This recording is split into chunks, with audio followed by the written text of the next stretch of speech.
What's up, everybody? Welcome to the Novichenko Whips YouTube channel. We're back again with the E55 AMG. Last video, we did a oil change and we put in some Thick Boy 20W50 or like a mix of 15W-50. Anyway, thick oil. And I had interesting comments. The best ranging from, wow, that's thick oil, and the worst ranging and your car's gonna blow up in 1 month or less.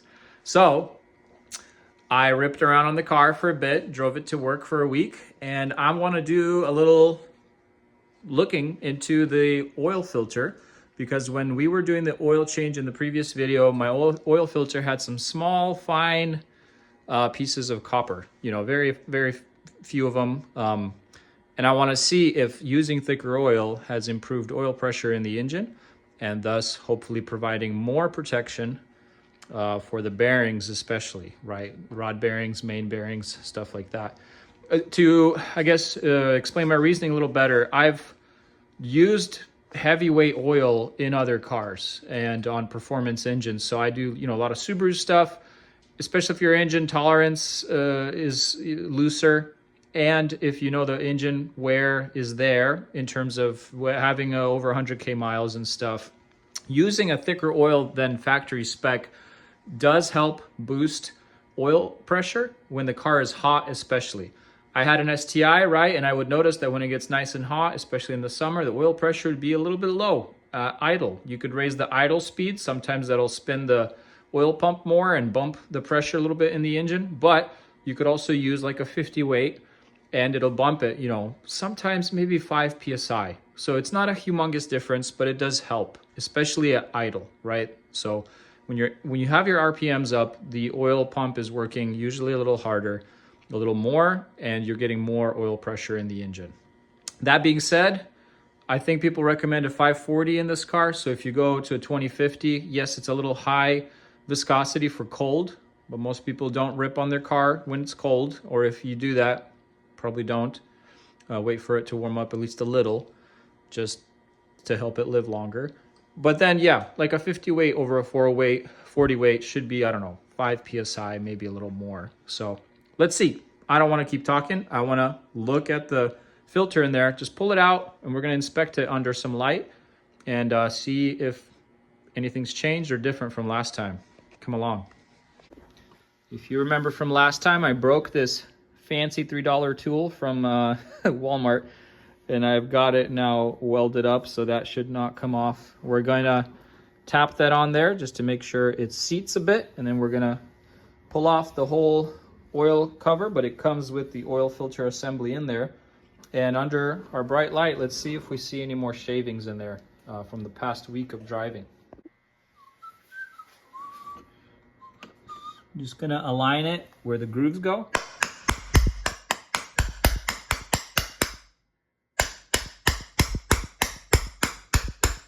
There you go. It sounded worse than it is, honestly. This thing is very thin, so it's not gonna crush the filter in any way. Let's do this. We're also gonna pull off this cover so we can control any mess that we make. I'm gonna throw rags on there preemptively, because I'm pretty sure when I lift this, I'm gonna drip oil all over the place.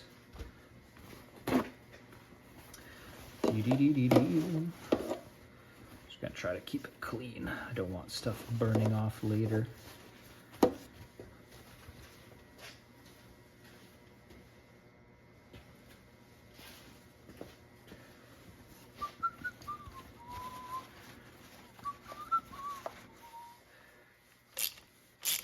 I'm not even gonna take off this cap because we're just gonna screw it back in later when we're all done. Let me get you some better lighting as well. How's that? It's kind of nice to have the filter housing up here, because you can do something like this. You can pull out the filter and check its condition.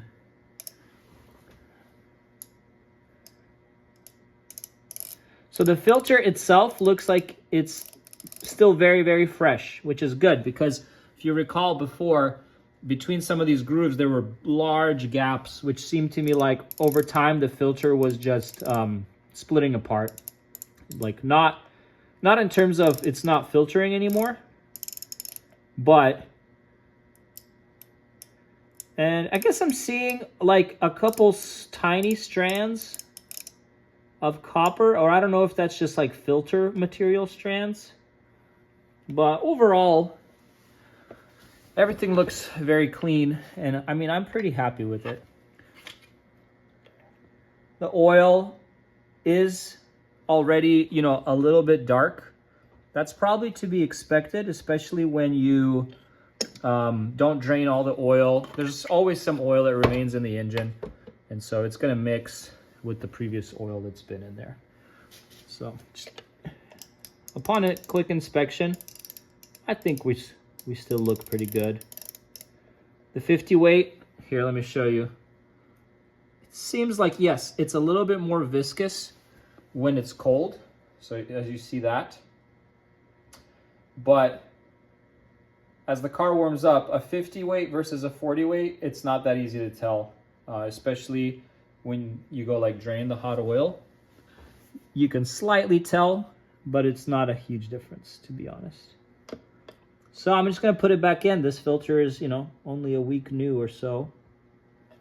And we're just going to keep you updated on how it runs. There's still plenty of life and lube on that O-ring. So all I'm doing is tightening it to the point and then just giving it a little bit extra. My cap itself has already come off pretty much once you hit your couple pounds of torque. Just gotta be really careful and pop it off. It's probably just wedged on one side right here.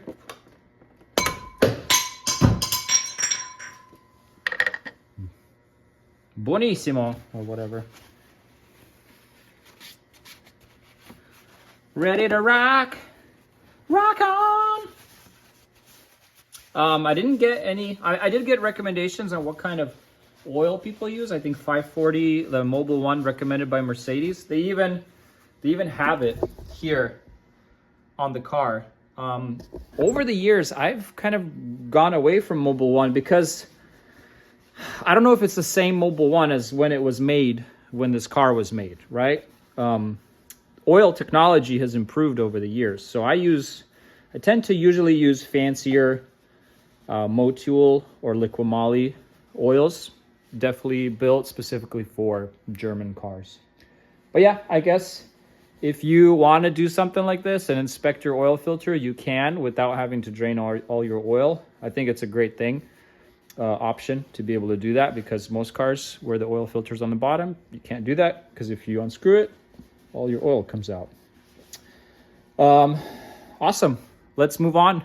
We're going to do more of the Zentree diagnostics stuff and see what that can do for us here. Thanks for watching. Let's go pick up a grandma, bro. We're giving my buddy Slav a quick taste of the glory in the AMG. I'm gonna drive smoothly at first. Let it all warm up, get the juices flowing. Let's deliver some pizza. Ooh. Yeah, man. Dead bag. Yeah. No, I drive this to work. It makes driving to work a little fun, actually, you know, because you're not in a Prius, as you said. Yeah. Ooh, that's cool.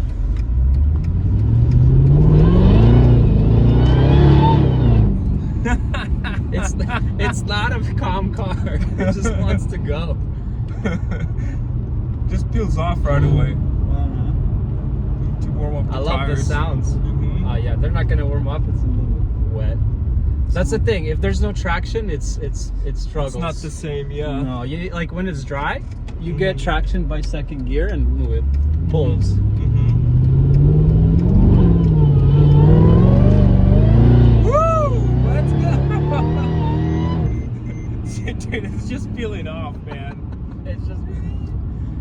exactly. You need to put one of those big tires in the back.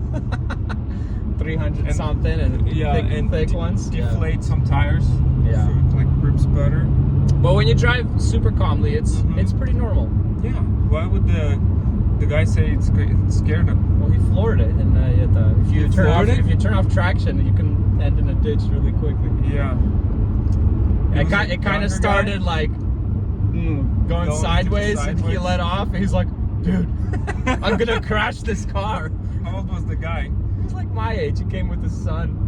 We're all Oh yeah, those. where I live in Charlotte, like from driving from work, and I see this new Mustang. I think it was Mustang, and the guy just right from the churn. Oh, He floors it. okay. It's right in front of my eyes. He spin it. He hit the curb, and I see like his wheels this one. Oh, there are so many YouTube videos of Mustang crashes that it's like a thing. Like if you go to a car show and there's a Mustang, they're probably gonna crash It's it. funny like, that trying I to saw. show Yeah, off. I saw it, and it was new. You know, it's white. And then the funny thing is, his airbags popped.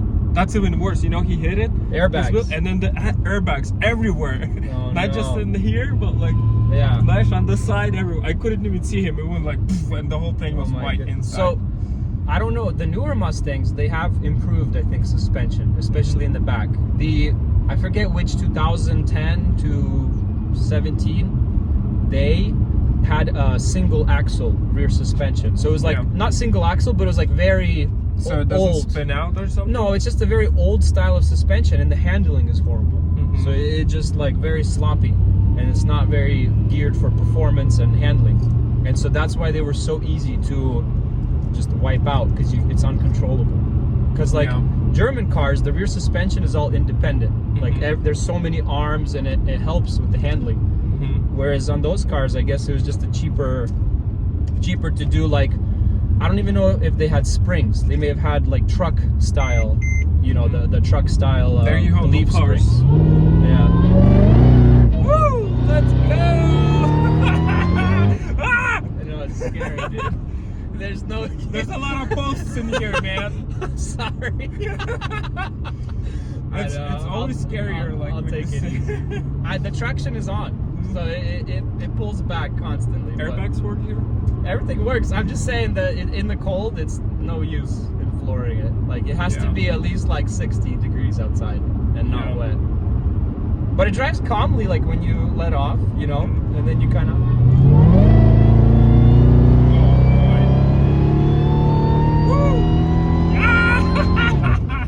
You know the roads? Yeah. Because I don't. I drive here every day. It's very nice though. Like very, very, you know, for a 2006 car, there's minimal creaks, rattles, like everything is very. Woo! Dude, this is like scarier than roller coasters, you know? Like roller coasters, you know, like already, and you're with a lot of people, but this is like just both of us. Yeah. Man, you just want to go to the like racing on it. You just want to go fast. We'll do a quick Yui here. Let's see how quick we can turn it around. Let's go. Let's go. It's like nothing, man. Whoops. It went over more than I expected.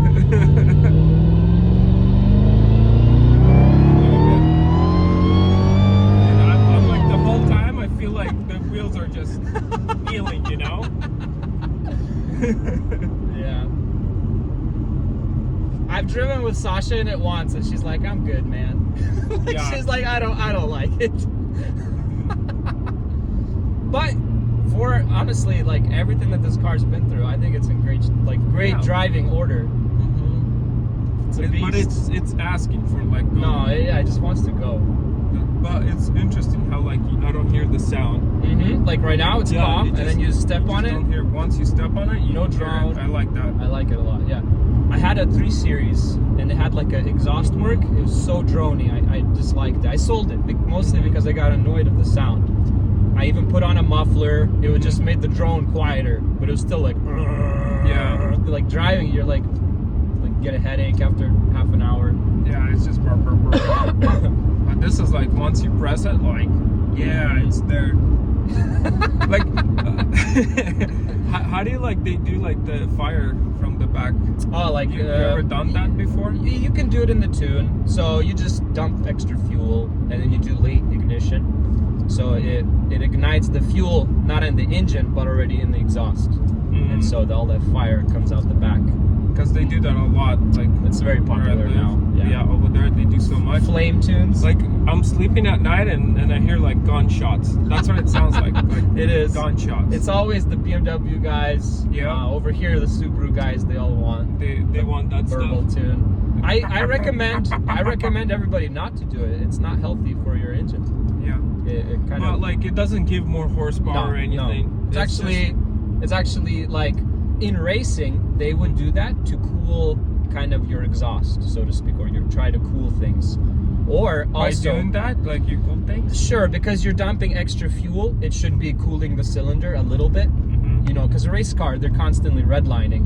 They want to, like when you're in a corner, you let off throttle. They want to try and cool the cylinder a little bit, so they just dump extra fuel. It's a couple degrees difference, but it's better than no fuel. Yeah. Because no fuel means hotter. And then also they do it for like better boost, especially on a turbo car. It's like the anti-lag. Yeah. They keep the explosion going, so the turbo keeps spinning. So there's a couple reasons why, but people in the street, they just do it for the sounds. And I don't know, your engine will probably last less doing that than not doing that. Everything works, man. Like Yeah, the seats. heaters. I think there's a couple things about the center console that I think some buttons don't work, but it has distance keeping cruise control. It's like I think they just started doing it in like 05, 06. So it has like a cool option for that. It will avoid the crashes. I don't know about that. It'll beep at you. Yeah. Here, we could try another second gear, right?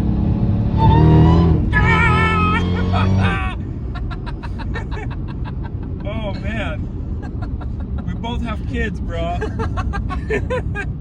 I was only like half throttle. Oh, Sana, where are you at? I can hear you from a mile away. Hi, babe. Amazon. Yeah, we're in here. I'm like 5 seconds. Можешь уже выходить.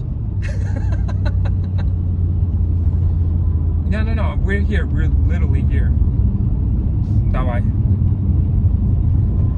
Okay, sounds good. She looked disgusted with us, bro. The look on that lady's face. The look on the face. She looks so disgusted We're like- with us. And she's like Oh, yeah. walking her dog. Bro, the HOA loves me. Yeah, they know you? Well, it's a HOA neighborhood. Yeah. I've only gotten one complaint ever for exhaust noise or whatever. And it was just right when we moved in.